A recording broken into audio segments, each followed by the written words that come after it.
This is the LowcoSports Lowdown podcast. Here are your hosts, Justin Jarrett and Wes Kerr. Hey, Lowco sports fans. Welcome to another edition of the Lowco Sports Lowdown, Friday afternoon edition. Justin Jarrett, joined as always by Wes Kerr. Excited to be hanging out once again, Wes, and talking about local sports. And we do have to remind folks before we get started today that we do have some summer football coming up here in the Lowco. Going to be back under the Friday night lights in August, of course, for high school football, but you're in luck if you want to see some before then. Hilton Head Sharks semi-pro team going to be hosting the Carolina Spartans out of Charleston for the inaugural 8-4-3 Championship Bowl on July 15th at Hilton Head High's Community Stadium.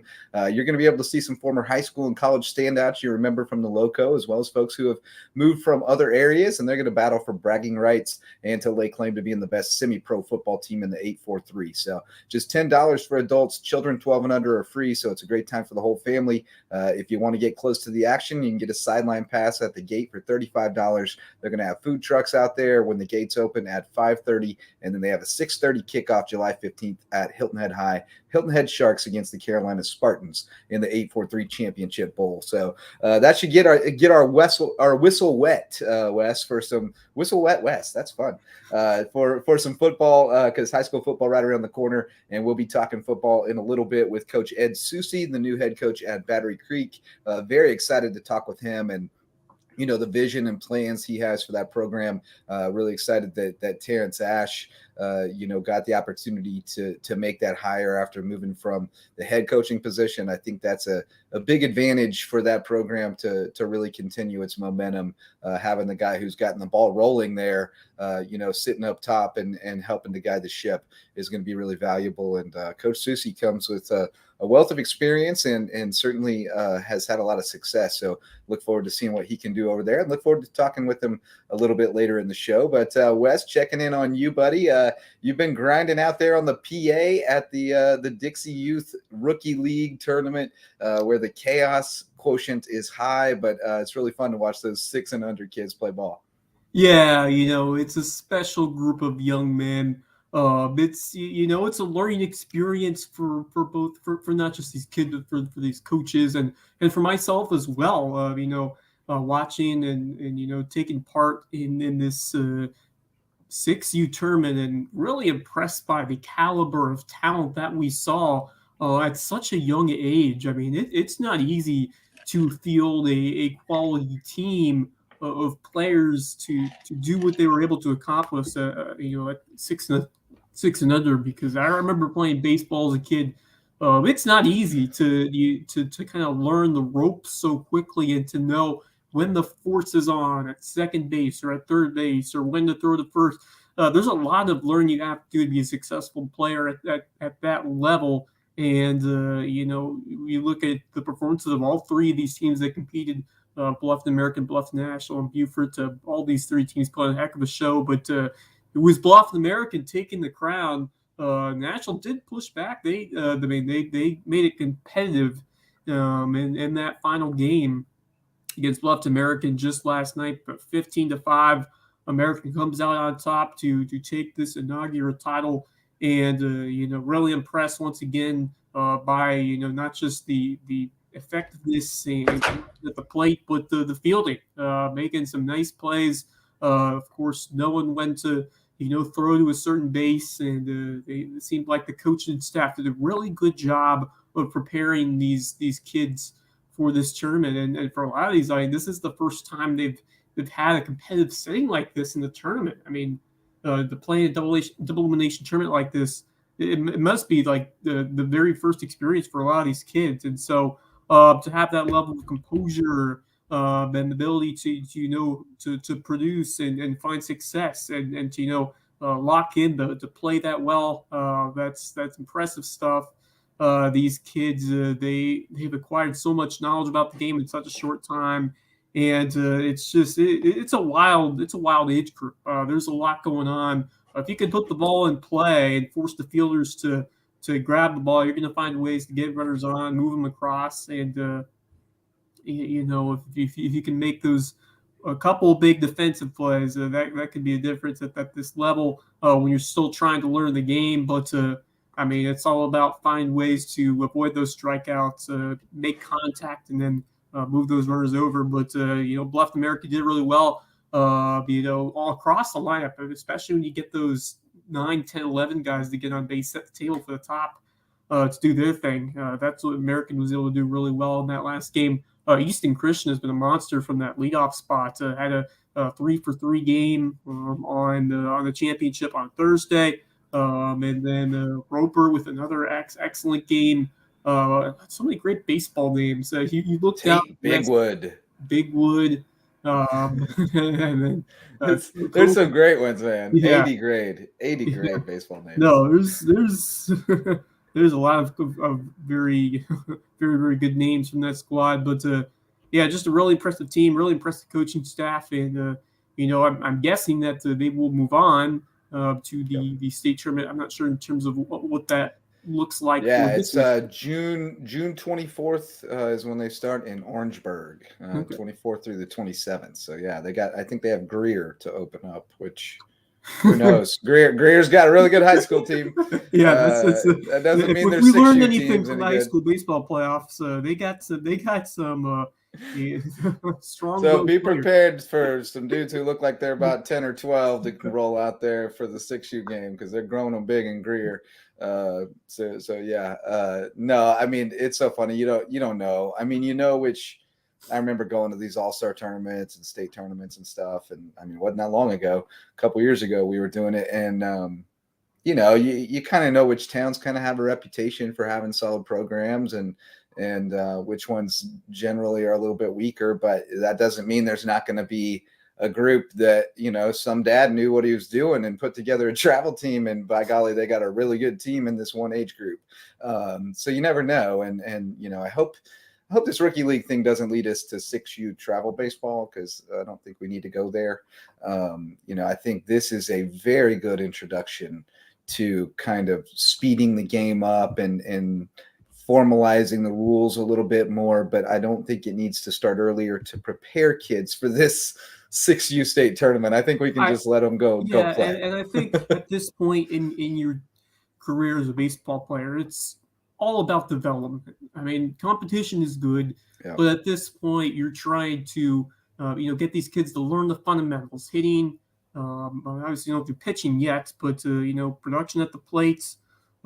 Keeping your eye on the balls, using the correct swing mechanics, and then defense. Obviously, that's the fundamentals. Can you field a ground ball? Can you make a throw to first base? Those kind of fundamental plays. And it's at the end of the day, you're trying to develop these kids. And I think there are things to say about getting those competitive juices flowing. Kids love to. When I was a kid, I loved to, play competitively, and I'm sure these kids like to do the same thing. So you kind of have to balance that with, focus on. It's always great to win, but did we find a way to get better this week? Did we find a way to improve as baseball players? And that's the real takeaway. And on that note, you can crown all three of these teams winners for how they approached the week and how they competed and how they grew as players.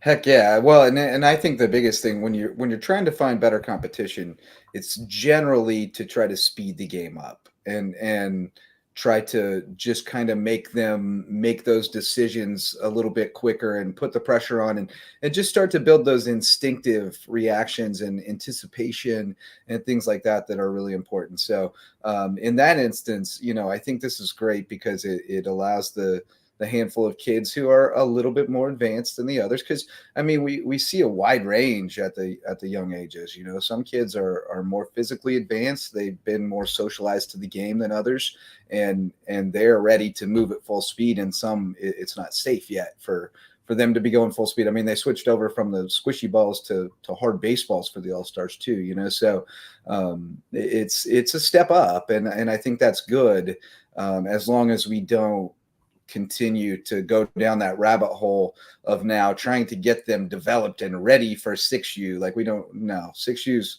but that can be the starting point. We can go from the rec league and pick out the ones who are a little further ahead and let them have these few games at the end of the season to develop, and then we can roll into next year. But I think we're we're on a great track as far as developing young baseball players in this community.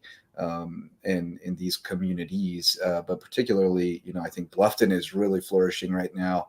Hilton Head is they just don't have as many kids on the island. It's geographically limited to how many kids there are going to be in that talent pool. But Bluffton is really exploding right now, and certainly you see Beaufort High School having a great program. So the programs in Beaufort have shrunken. There's not as many teams as there used to be, and I hope we can get that kind of back on steadier footing too, because we will see the results of that down the road if we don't get more kids developing in the pipeline. Yeah, it's important to build those across the area. Bluffton, I mean, you mentioned it. It's a growing metropolis. We talk about the high level of growth that we've seen here come over to that area, and it just keeps continuing to elevate to the talent across here. We've seen that across the high school ranks a little bit, and we'll see more of that as we move on. But it all starts the feeder programs, the pipeline programs. It makes a difference, and we just hope to encourage coaches, encourage parents to spread. And I think for Beaufort, maybe winning programs will do that for you and inspire those kids, because I think you look at what Beaufort's done this last year of athletics on the football field, on the basketball court, on the baseball field. You just hope that that kind of success will spark a fire in some of those younger kids to follow those goals and aspirations. So we hope that's going to be a big important factor. Hilton Hilton's had some rich history with Dixie Youth programs. They've won a couple. Oh, and their Dixie Youth teams will be good this year, no question. Yeah. They're still doing the thing where their travel program and their Dixie Youth All-Stars are kind of intertwined, and they're going to have good teams. They'll be better than Bluffton's teams most likely on the baseball side, just because so many of the Bluffton kids are playing travel full time or playing not playing rec. So Hilton Head's going to be very good. Don't get it twisted. Beaufort's got ball players too. Beaufort's got ball players too. It's just a lot of them are playing, one or two here or there on different teams out of Savannah. And I just don't know how much depth is being cultivated as far as, whole teams of kids that are going to come out and go play high school ball. So, you can kind of see down the pipeline a little bit, down the pike and off to the horizon. And certainly it's looking really good for there to be a lot of talented baseball and softball players, because we got softball playoffs starting up tonight. 10U over in Beaufort at Burton Wells. That's the girls, the age group that I coached this year. So I'm really excited to see both the Bluffton girls and the Beaufort girls. It was cool when I was at Oscar Frazier. It was cool when I was out there because we had the 6U, but we also had Dixie boys right next to them, and softball. So you kind of get all the age groups over there at once. You kind of get to see the whole spectrum, which is kind of neat. And then our travel team hung around and scrimmaged with the Ozone All-Stars after that. And they've got, I thought they would be pretty weakened because it was, only a couple of our kids played rec this year, but they've got some really talented kids that, they haven't, not all of them have seen it at that speed yet. So it's going to be a little jarring, but they can play ball, and some of them have seen it and they can do it. I just don't know if they have enough, but they're definitely those kids are part of the pipeline too, and they're getting a little taste of it here, and that's the great thing, is they get a chance down to play in this all-star tournament, get a little taste of what that feels like at a higher level of competition, and hopefully that spurs them on to want to take it a little deeper and see how far they can go with the game. But we're trying to get Coach Ed Susi on here. He must have gotten tied up here, but we're trying to get him in before the show is over at 3:00. But we can move on through our headlines here, Wes, and talk some more baseball, because Hilton Head High, you mentioned that Dixie Youth program. Well, they're looking for a new coach at the high school level now, because Joel Clock is moving on. He's taken a job at I believe at Fort Stewart.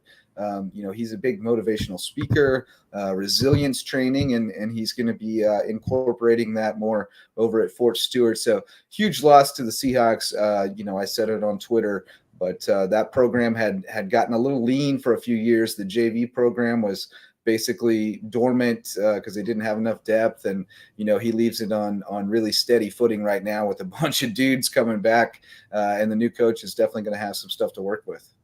Yeah, I think it's going to be an important hire for this program. What Joe Clark did to raise it to where he's leaving it now. I think if you can bring in a solid coach who knows what to do with that kind of talent and has that same kind of energy that we saw Clark have with his guys, I think this program could be in good hands going forward. But certainly that's a big loss, especially for someone who's had that continuity working this program for a while, really providing and bringing it to that footing, as you mentioned. And now he decides to move on to his next chapter at Fort Stewart. And I've known Coach Clark for a number of years. I actually had him as a teacher in high school. First year he came over here. So I've known him for a while.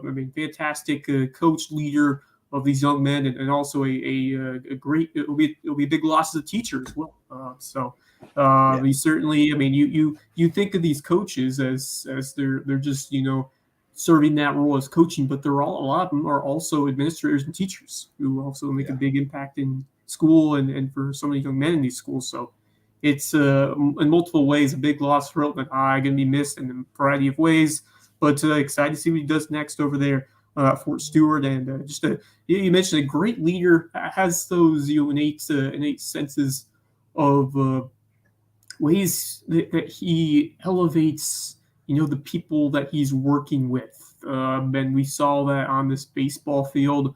Just his demeanor, his energy, his love of his students and his players. You see that all the time. That's a great trait of his, and definitely going to be missed here in Hilton High. And he leaves this program in a very, very good place. And so I'm very interested to see what Hilton will do. Obviously they'll open a search, I would think, to a wide variety of there's a wide pool, especially in baseball. You got some former players, maybe sometimes getting out of college, trying to continue their career. And then you got some more veteran guys. So interesting to see what direction they will go with it. But I think it's going to be a very important hire after the strong strides that Coach Clark did with the baseball program. Yeah, no question. And, it's an attractive job. I mean, Hilton Head's a great place to be. There's some talent there. It's a historically rich program. So, I think it'll attract a very good talent pool locally and from beyond. So from one coach leaving to one coming in, let's get Ed Susi from Battery Creek in here. Coach, welcome to the Lowco Lowdown, man. How you doing, Mr. Incredible? I'm sorry. Yeah, Mr. Incredible is just getting off his walk with his dog. I'm sorry I'm late, fellas.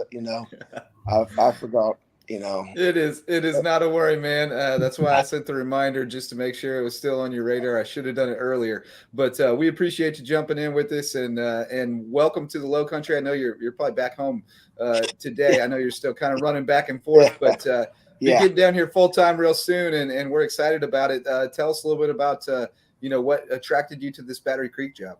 Well, I'll tell you a lot of things. I don't know how much you guys been over there, but I knew some people down in that area, and they told me they just put in, first of all, some phenomenal facilities.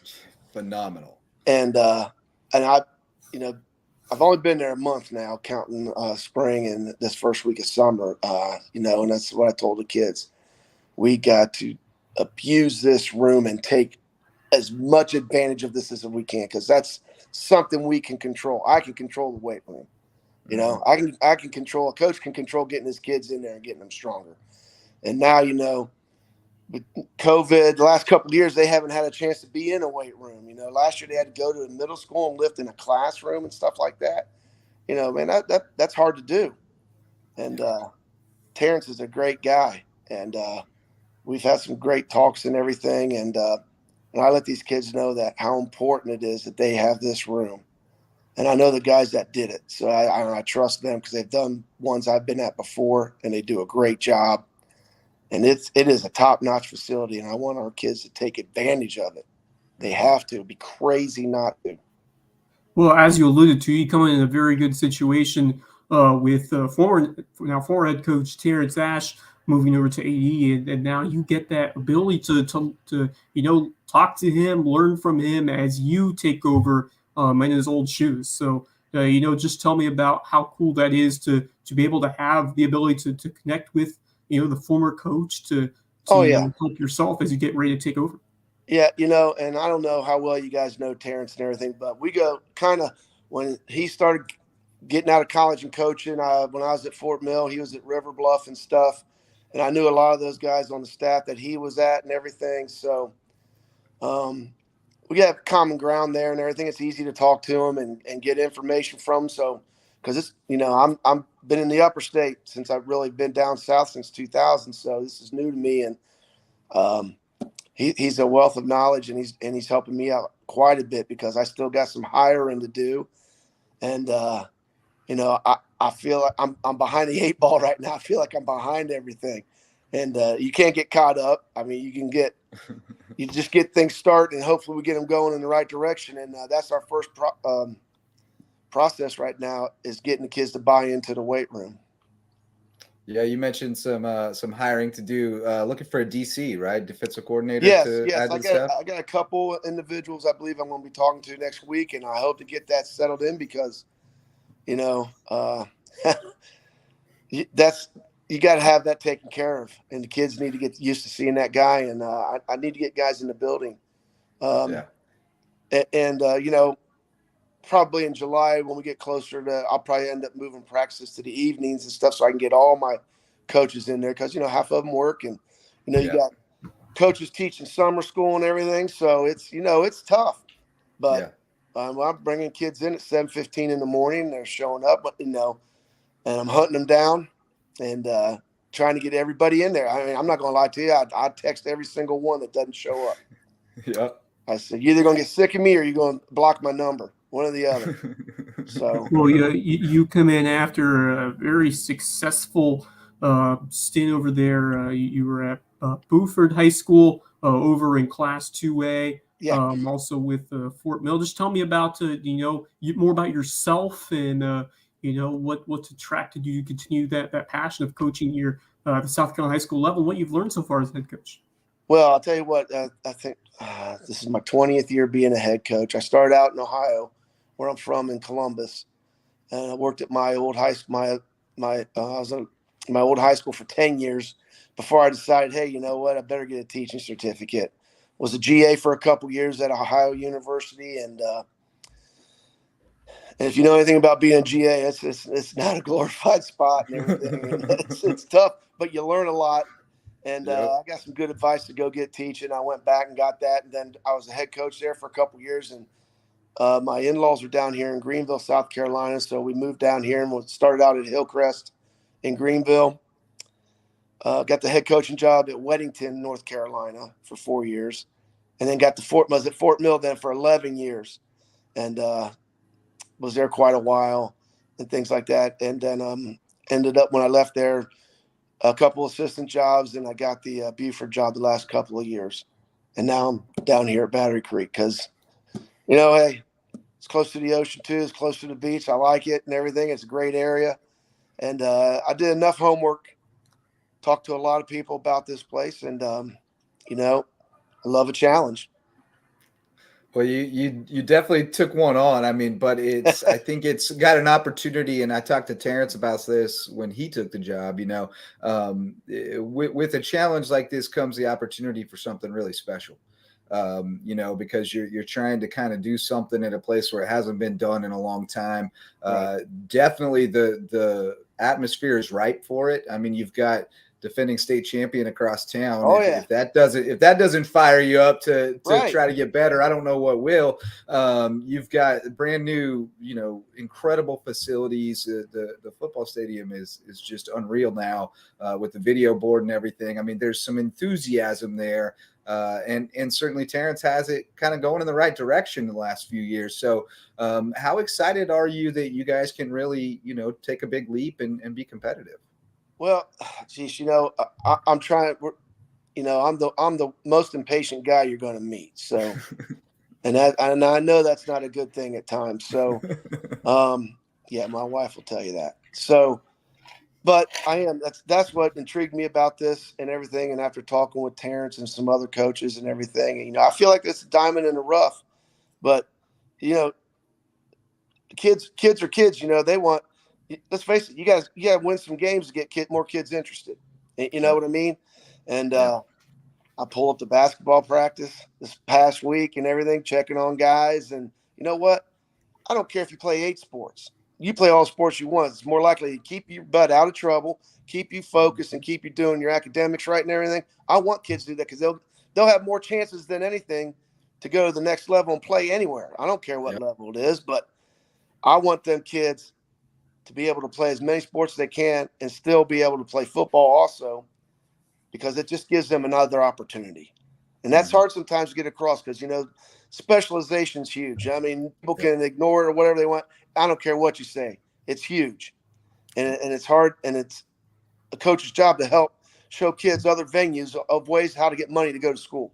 If that's what they want to do, if they want to go to school, give yourself as many chances as you can. Yep. And that's what I'm trying to do. And you know what? And I told them, I tell our kids the other day, I said, look, it's kids expect the coach to get on you if you're not there. It means a heck of a lot more when your buddy calls you and tells you, hey, you better get your butt to practice. Yep. And it does. It does. And that's what I'm going through right now. I'm trying to get us to be more consistent. And, we just started. So we got a pretty good freshman class coming in. If I can get them all in there, there's a good number, and there's some good talent coming in. And, it's like I said, I'm impatient, and I wish we had all this stuff ready to go. And but you know what? That's part of the process. And I told Terrence the other day, if you end up getting rid of me, it's not going to be because we didn't work, and we didn't. And I want our kids to know that hard work works, and that they're not going to get outworked, because we will have many kids going both ways. And I'm used to that. I had that at Fort Mill. I had that at Buford.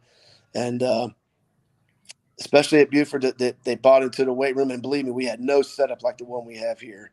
Yeah. And in that second year, not leaving that weight room for a whole year paid off in our second year. Yeah, and, the 8-3 season, first winning season since 2019 over there at Buford.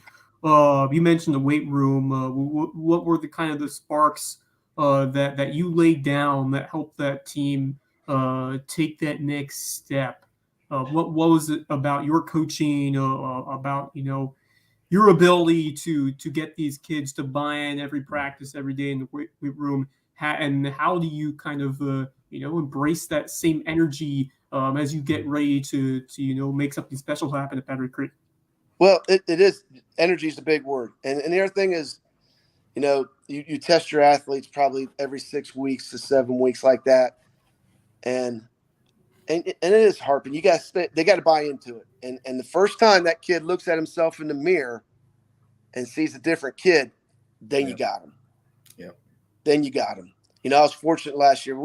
Like I said, Buford's a 2A school. I had my 140 pounder won the state in weightlifting, and my 220 pounder, who was the state champion wrestling, took 4th. So that really helped me there. Seeing those guys win regions in the state and lifting, and that's what I want to bring here. I want those guys. It's because it's competition.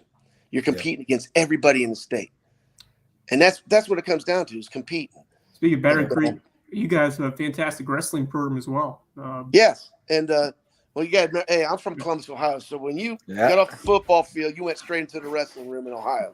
So, and I was the worst wrestler in America. So I can tell you that. So I ended up doing that for all through middle school and freshman year. But yeah, that's when you grow up in Ohio, that's what you grow up doing. I grew up in the same kind of town in Kansas where there was wrestling season, and then there was the rest of the year. And, exactly. Yeah. So I came from that culture as well, but it's an incredible sport for cross training, especially for football linemen. I mean, just the footwork and balance, and I mean, it's so good. But all the hand fighting and leverage and everything. I mean, you can't. And it's one-on-one. And it's like another thing about wrestling is that there's no excuses. You can't make an excuse because it's you against the other guy. Yep. And it all lays it out there on the mat for you. And it'll definitely instill some humility. Instill humility in a hurry. Very much, because you can slip up real quick in wrestling and you're out real quick in 3 seconds. You do have some guys coming back over there. Damian Freeman was really electric last year. Great young kid. Derek Smalls is is electric, dynamic. Who are some of the guys that I think Leroy Tyus is back too, right? Who are some guys you're excited about? Well, I was very excited about Leroy. He trapped the heck out of me in spring. And, I was standing there just thinking he was going to run by my butt, but I just had double knee replacement. He trucked you? And he did. Yes, he trucked me. And if I didn't hold on to him, I'd have been planted. I was like, you got to be kidding me. Well, at least he went the right way and he trapped the right guy. He hit me so hard. If you know anything about those watches on your phone, my watch asked me if I fell down. So, but he had a little accident the other day. Those guys were out throwing the ball around. Don't ask me why he was throwing around. We're in the process of getting his leg looked at, his knee looked at. So I'm hoping. Oh no. Yes, exactly. And but I think skill wise, we got a lot of guys back there that I think can do something. I told our linemen yesterday, I believe, I said, guys, I just need you to block for a second and a half. Yeah. If you can give these guys a little wiggle room, they're going to get us 4 yards. And, Damian did play some quarterback, and Chase Olsen's also a quarterback. Yeah. Just so happen, I'm kind of an option guy to begin with, to teach it out of the gun.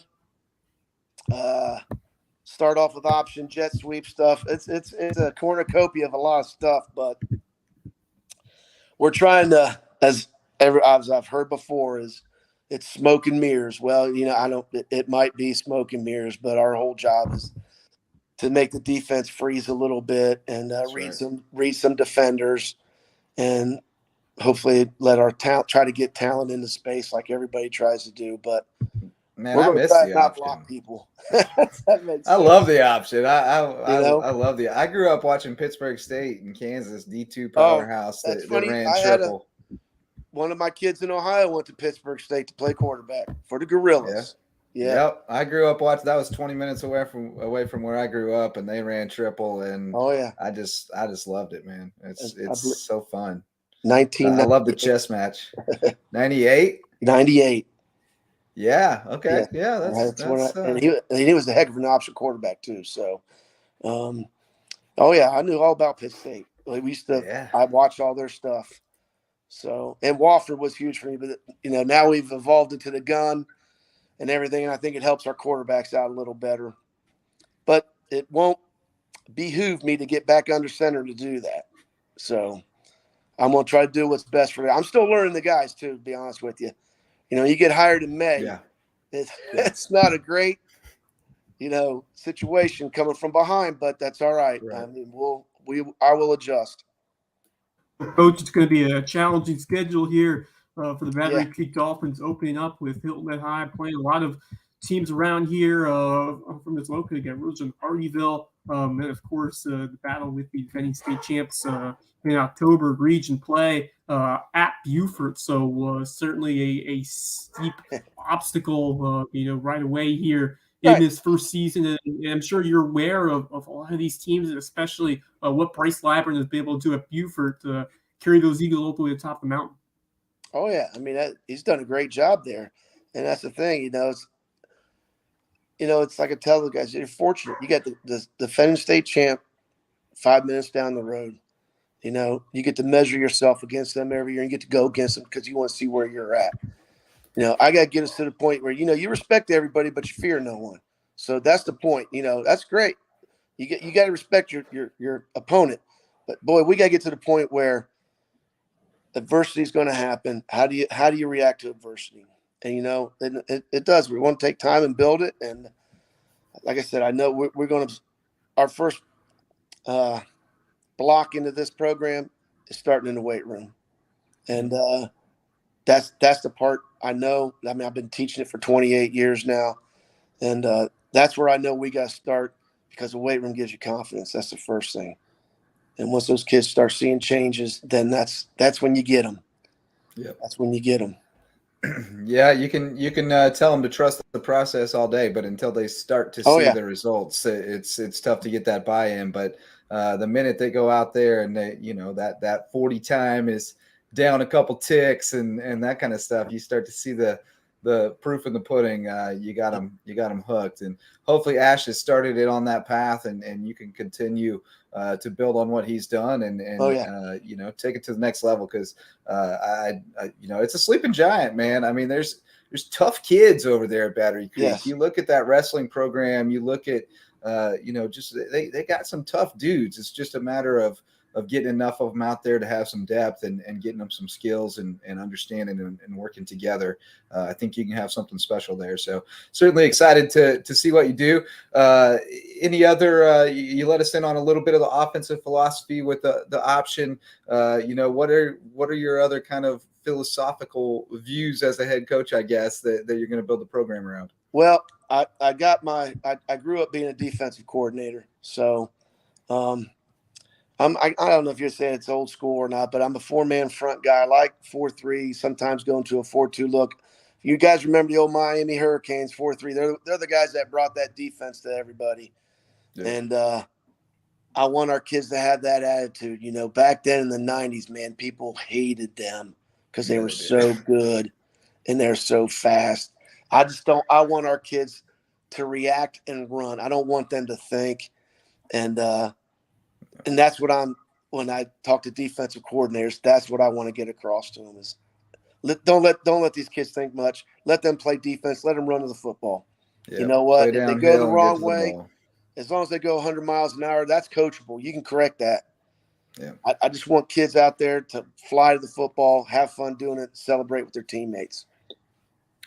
You mentioned the efforts and that kind of, get to it mentality.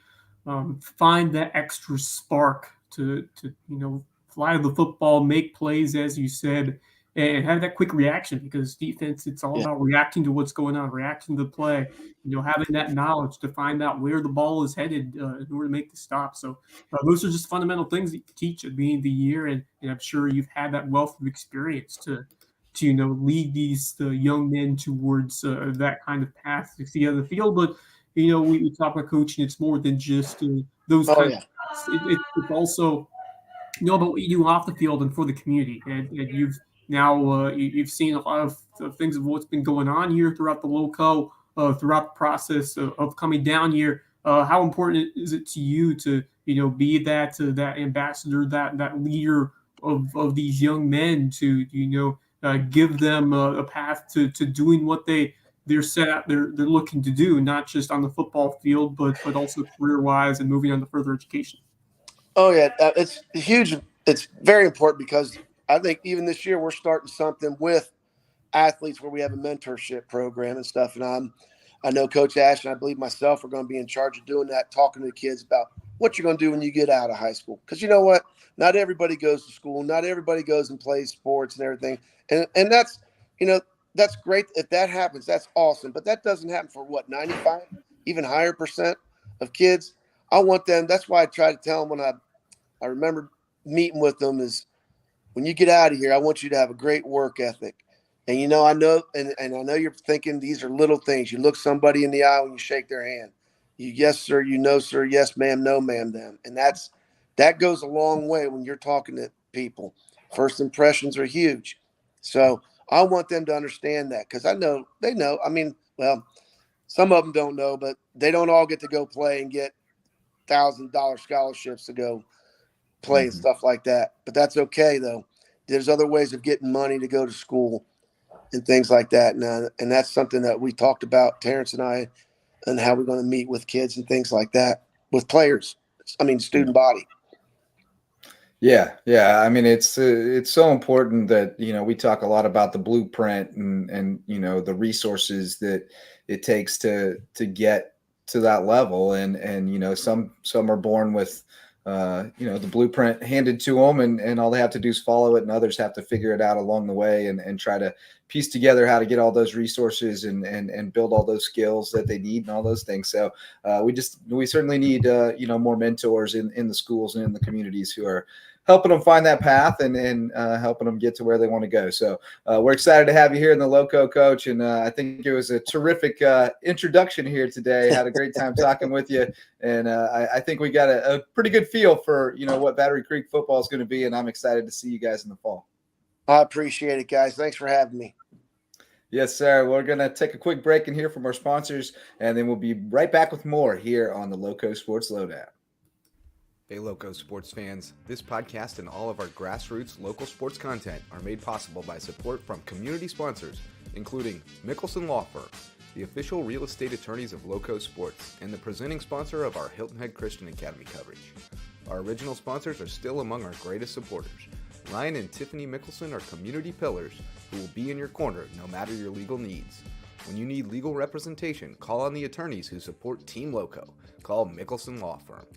Hospice Care of the Lowcountry, the official hospice provider of Lowco Sports, and the only not-for-profit hospice in southern Beaufort County.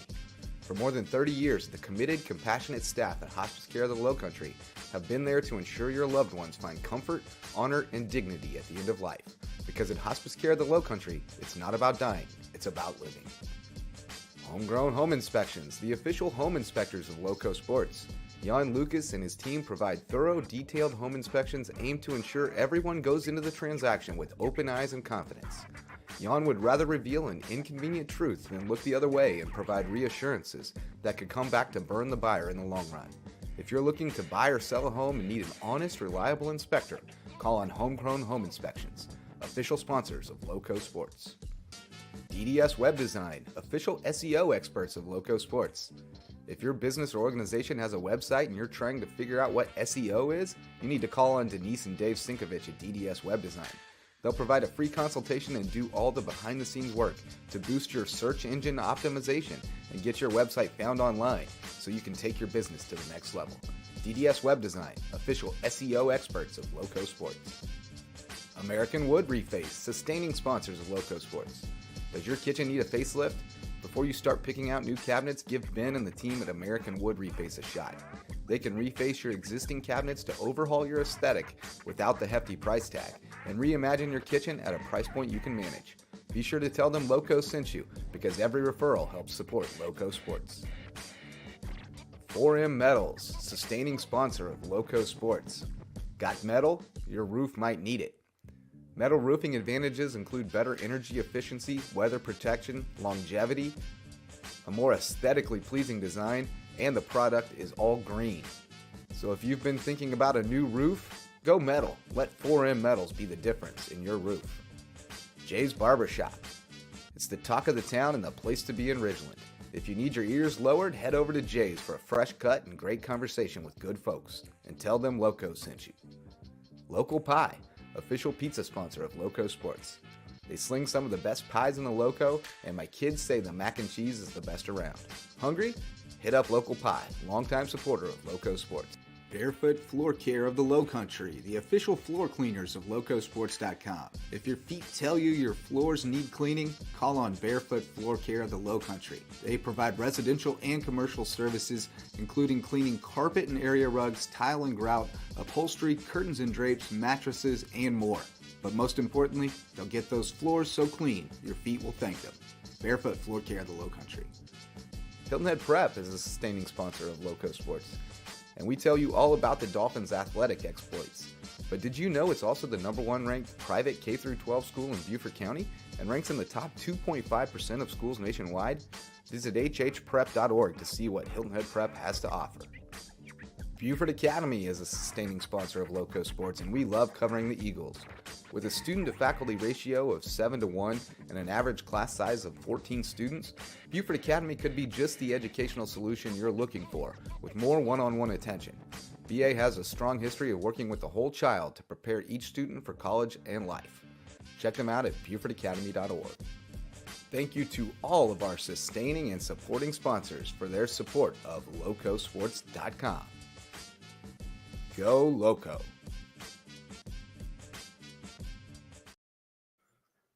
Oh, we lost Wes. Oh, there we go.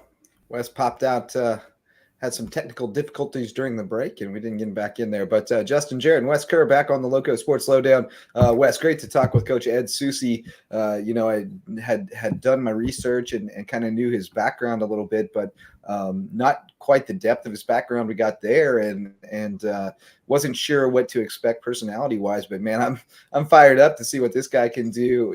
With Terrence Ash there supporting him at Battery Creek, because they've got some electric talent at the top of the ladder, and it's just about kind of rising the tide. The creek is rising, but raising the tide a little bit with the depth, and I think it's only a matter of time before that program is far more competitive. I really think so, and you go back to what they did with hiring Terrence Ash and letting him set that groundwork, that foundation, and now he gets to oversee someone who's been in the coaching ranks for around 20 years now, and I think the sky's the limit for what Battery Creek could do in this next decade if they continue to adopt those same measures that what Ash has done, and now what Susi has done throughout his time, especially at Buford, where he had that strong 83 season.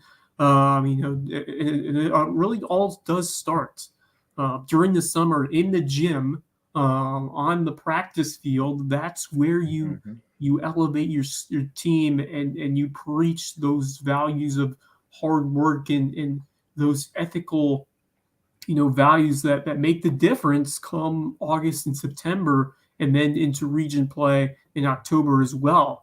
But it all starts now, and I think he's taken the exact right approach coming into this new location, and I think we've seen some great energy over there from Ash's teams at Creek, and it could have gone even better last year if not for a couple of key injuries. You look at Jeremiah McKeachin and Damian Freeman going down at points in the season.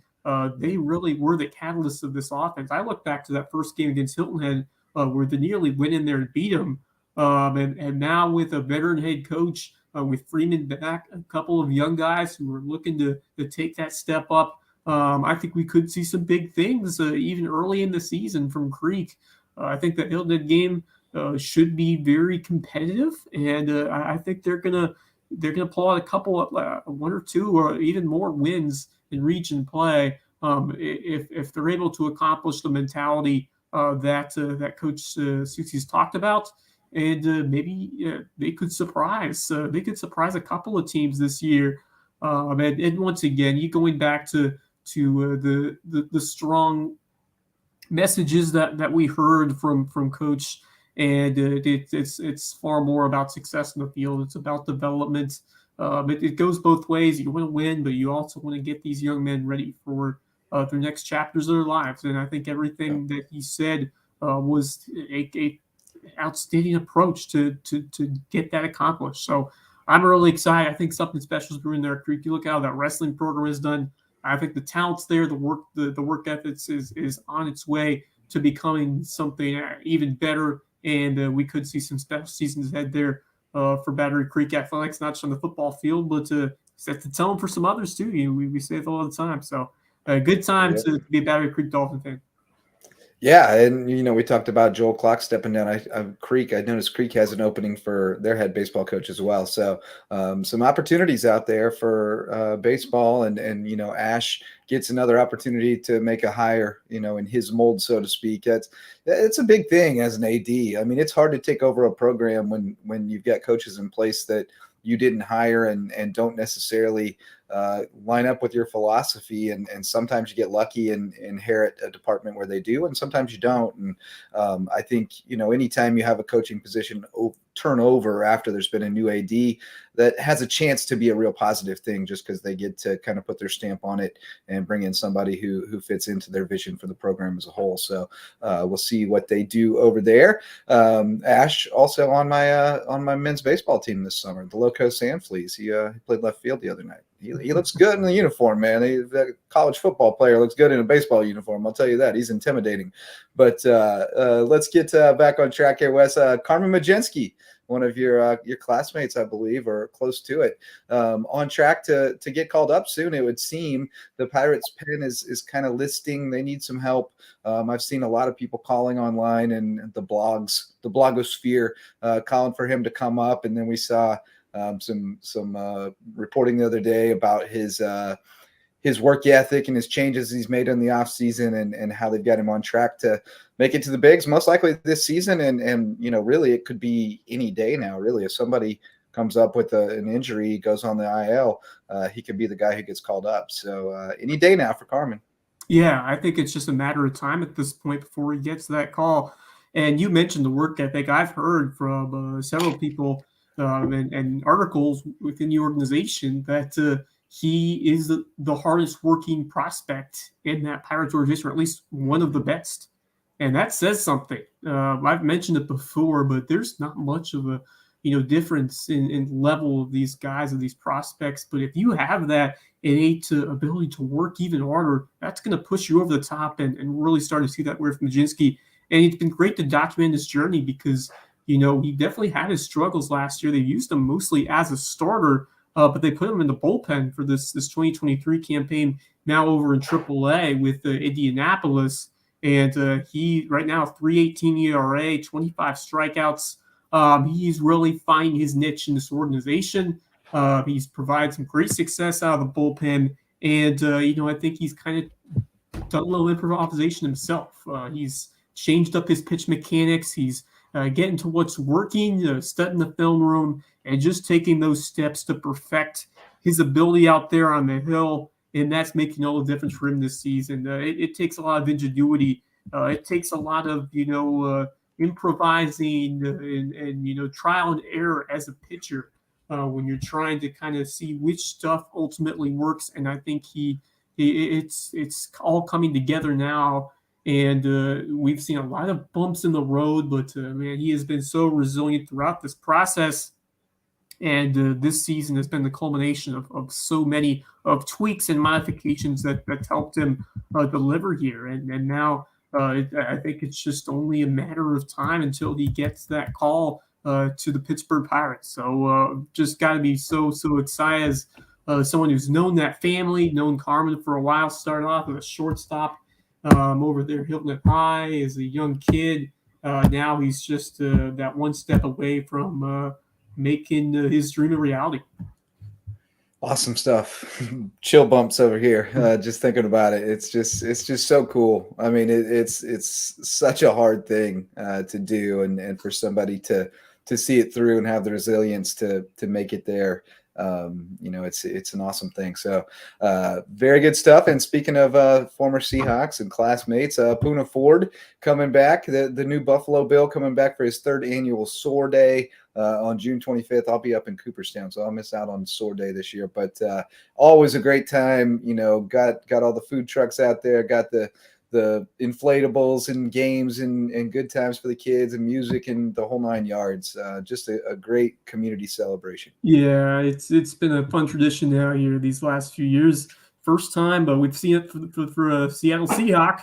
Now it's the first year we get to see him as a Buffalo Bill. We'll see some darker shades of blue, and some red this time instead of the Seattle green and blue this time. We probably have some people still wearing the Seattle jersey as well, but he's a Buffalo Bill, and you just look at what he epitomizes here in the Low Country. Someone who found that, just like Carmen, found that extra drive. Even when the naysayers were all around him, he found ways to improvise himself. And a lot of that was BJ Payne. A lot of that was just the effort from Poona to get better and to continue to defy those odds at each step. And now he's he's driven to compete even harder and look to battle to win the ultimate prize. And I think he's going to have a great chance to do that now in Buffalo. Taking less money to sign with the Bills, and such a humble young man who has continued to make us proud, and he is the face of really this area of athletics, of football.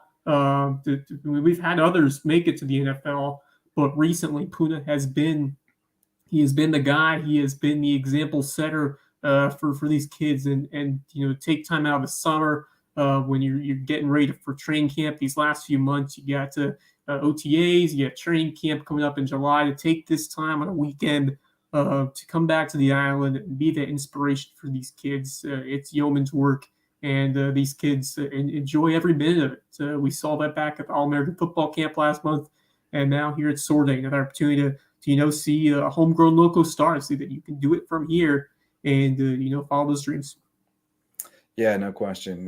Good stuff. And D. Delaney looks like he's going to hang on in Tampa Bay for another year as well. So, got a couple guys in the NFL and a bunch in college right now trying to find their way there. So, hopefully, we'll have another one break through here before too long. But we got another guy headed to college. Wade Hampton basketball star Isaac Gray. We fell in love with him this winter, man. We loved watching him play.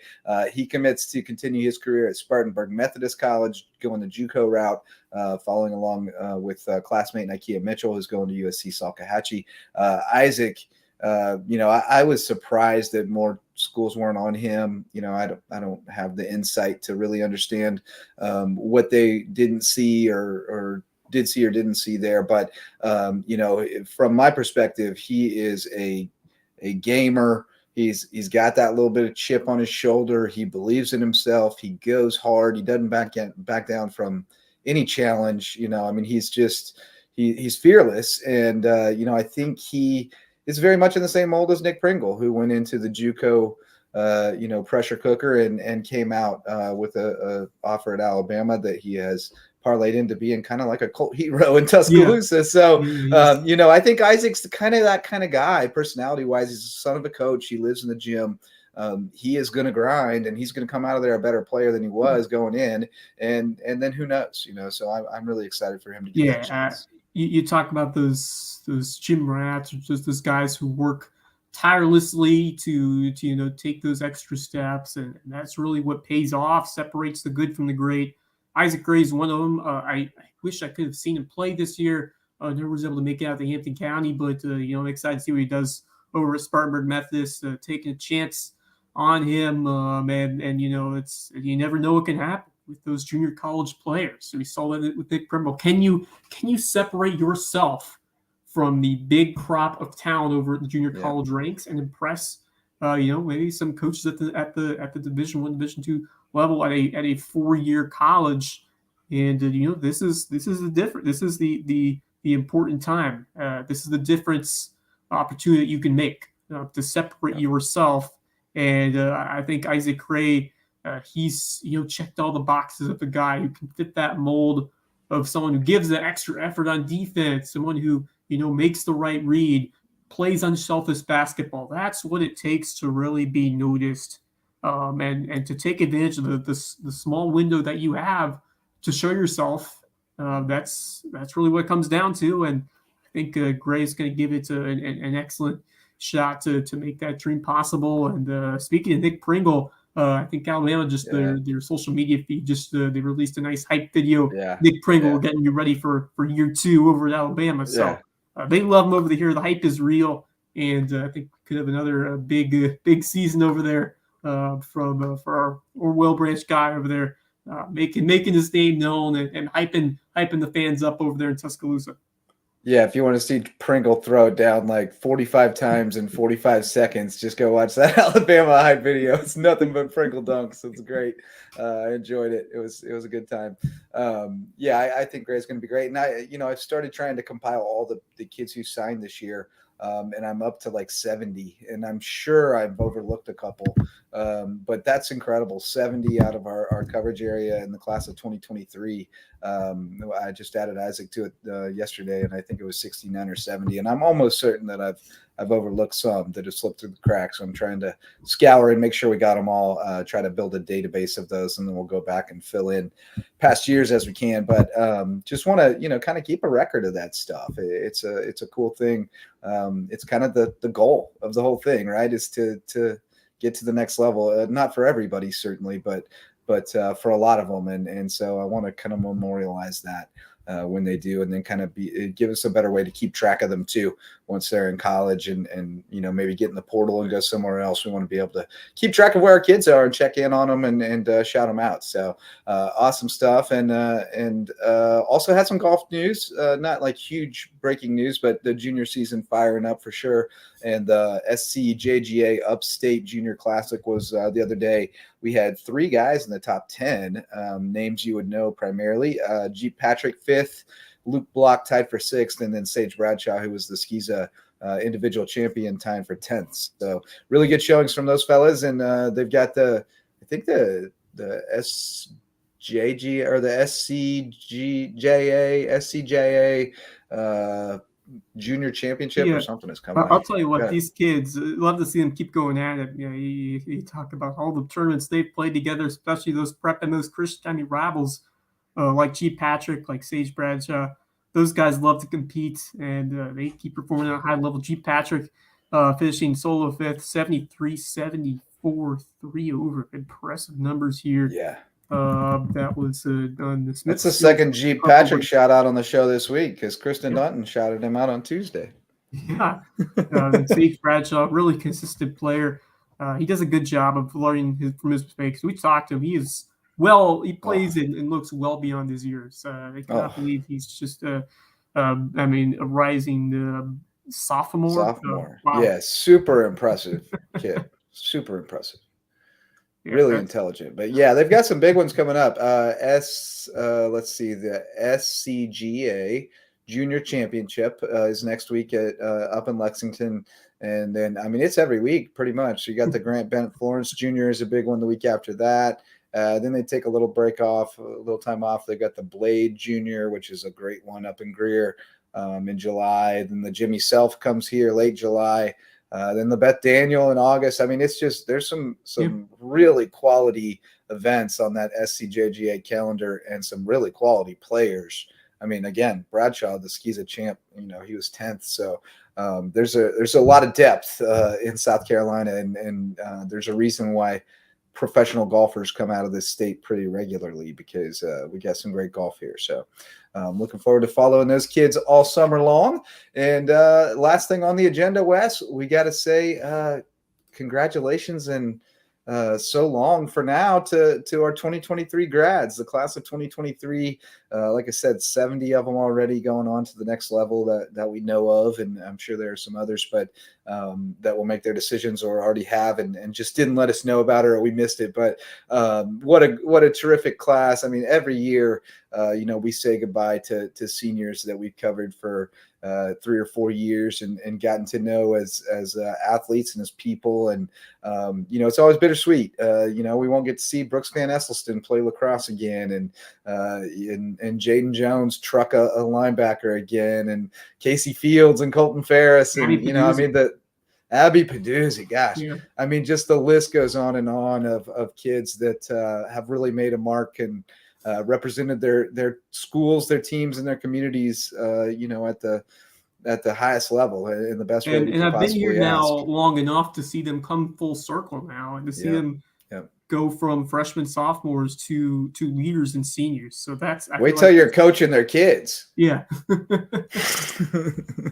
Well, yeah, we've got Hilton Head high school graduation tonight, wrapping it up. But got to see May River. They had all the pyrotechnics and the confetti when they toss that. So that's kind of cool. But now, to have that culmination at the end, to see all the hard work in the classroom paid off, and to be able to continue to follow their dreams, whether it's playing athletics the next level or pursuing whatever endeavors.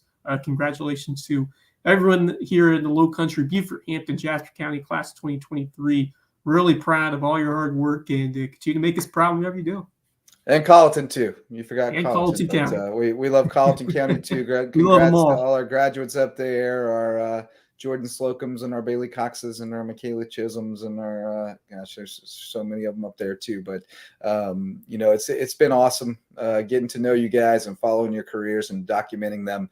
And we wish you the best at whatever you do. You've certainly set yourselves up for bright futures, whether it's in athletics or elsewhere. And we wish you the best. And we'll tell you what I always tell them is go be great. Just go be great. And whatever you do. And so class of 2023, go be great. It's been a pleasure covering you guys. And we'll definitely keep tabs on you in the future. And don't be strangers. Get in touch with us. Hit us up on social media. Maybe we'll get you back on the podcast soon to tell us what you're up to. But that should do it for another episode, Wes. It was a great time talking sports with you. Really enjoyed getting to talk with Ed Susi. I think he's going to do great things over at Battery Creek. Thanks so much to our sponsors who make all this possible. possible. And if you'd like to become a sponsor, just hit us up on email at LowcoSports@gmail.com. We can get you started, get you in the Lowco Booster Club for as little as $50 a month or $500 a year, and make sure you're represented in all of our local sports content, shining a light on these kids and teams here in the Lowco. Wes, thanks so much, man. Thanks so much to everybody who showed up to listen or watch. As long as you keep doing it, we'll keep showing up to talk. And that's going to do it for this one. Until next time, for Wes Kerr, I'm Justin Jarrett. Go Lowco. The Lowco Sports Lowdown podcast is a production of Lowco Media LLC and LowcoSports.com, an independent media outlet providing grassroots local sports coverage in the South Carolina Lowcountry. We are sustained by community support from sponsors and patrons like you. Get in the game with a monthly pledge of $1 or more at patreon.com/LowcoSports to keep us going and growing. Go Lowco.